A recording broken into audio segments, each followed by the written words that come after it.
Hi again, Dr. Michael Moulton here from Epiclinic YouTube channel. Welcome. Don't forget to subscribe and send some comments, anything you'd like to hear about, any topics. Just drop me a quick email or just a message on the bottom of the screen here, and I'll be sure to have a look at that. So today we thought we'd talk about what happens after a cosmetic medical procedure. What it kind of boils down to is what kind of procedure you actually have in the first place. Because a lot of things that we do, like anti-wrinkle injections, don't require a lot of aftercare as such. Probably preparation in advance of the treatment might be perhaps more important about avoiding alcohol and those sorts of things. And it's really what you do after your anti-wrinkle injections, not what we do in terms of aftercare. So let's just take anti-wrinkle injections as an example. Don't rub the area, don't go to the gym, don't do some excessive exercise in the first 24 hours. You can forget those old wives' tales about not lying down after having your anti-wrinkle injections. There's no literature to support that whatsoever. So it's just a matter of just being careful and timing and so forth, and don't go for facials and so forth, that kind of thing. So it's just common sense really. We actually really like to see patients at 2 weeks after their first treatment, not after any other treatments. We set up a special treatment plan for a patient, but sometimes, and we err on the safety side of things, sometimes we need to add a little more in terms of anti-wrinkle injections, maybe at a couple of weeks. But then we add that to your treatment plan so that next time you come in, every time you come in, you're going to get that same treatment every time. Dermal fillers, on the other hand, whenever you leave the clinic, you're never going to be the image that you're going to see ultimately. And I always warn patients that there may be some local anaesthetic involved, which may alter the expressions a little bit in the first 90 minutes, for instance. But there may be some swelling in the area, and that usually subsides in the first 48 hours, something like that.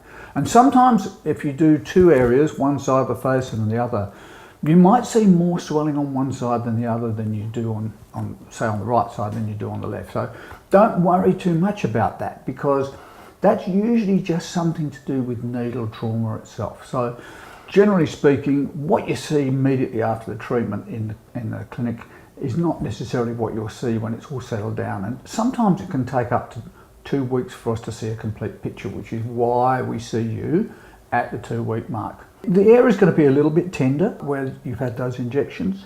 You may get some bruising. Sometimes it can be more extensive than others, depends on the area. For instance, the lips, dermal filler in the lips the lips are very fleshy, so it's not unusual for you to see some bruising. So what this boils down to is the timing. So you wouldn't want to be doing these sorts of procedures like 3 days before your wedding or something silly like that. So get your timing right, because you're going to need 2 weeks settling down after the procedure. So let's now go on to some of the energy-based devices that we use. So we'll start with the Axillus. There's no downtime. It's a little bit pink. There's not any aftercare the patient needs to do. And that's the same with the hydrofacial, for instance. Hydrofacial, which is an extraction and replacement process of getting that face looking really nice and smooth. It's a beautiful treatment. No aftercare with either of those. Then we go on to the lasers, starting with the Fraxel Restore. What the aftercare is going to be is largely what we're treating. So if you've got an extensive sun damage, for instance, now the expectations in that very first treatment, and remember with the Fraxel we usually have a treatment of 5, 1 month apart. If you missed that episode, go back and have a look at the Fraxel Restore. We talk about those sorts of things. But in that first treatment, after the treatment on the first, second and third day, the skin's going to be a little bit bronzed, a little bit tanned, a little bit dusty, a little bit sandy and gritty, but all that will kind of wash away in the shower about the 4th day. And that is really only with that first treatment of those 5. The other second, third, fourth and fifth treatment, all you're going to see is a little bit of pinkness and redness, maybe a little bit of swelling in the first half an hour to an hour. Patients go straight back to work, with those treatments, with a little bit of makeup. But if you've got heavily sun damaged skin, we're going to be warning you that it might be a little bit flaky on the second, third and fourth day. So timing, once again, is really important. Think about that. Usually what we do if we've got those sorts of patients, on a Thursday, we usually suggest they come in the afternoon and take the next day off, and if they need it, we can write a medical certificate. By Monday, back to work, no problem. Then we go on to the AcuPulse. So the AcuPulse, it's a similar laser to the Fraxel. Go back and have a look at the AcuPulse. But it's similar, but it's a one-off. It's not a treatment of 5 series like the Fraxel Restore. The side effects are going to be much more profound. And I always warn patients about this. If we're using the AcuPulse, if we need to use that device, let's say the patient's 45, 55, light hair, light eyes, fair skin, lots and lots and lots of sun damage. Not much point in using devices that are not going to cut it. So we need to go to a device like the AcuPulse. But I always say to patients, you're going to look like you've been on a fire for 3 days afterwards. It is horrendous. Nevertheless, you don't need to be worried about that. It always happens. The aftercare is in your hands. We do have a hand-holding process where you can come to us and say, is this right, and so on and so forth.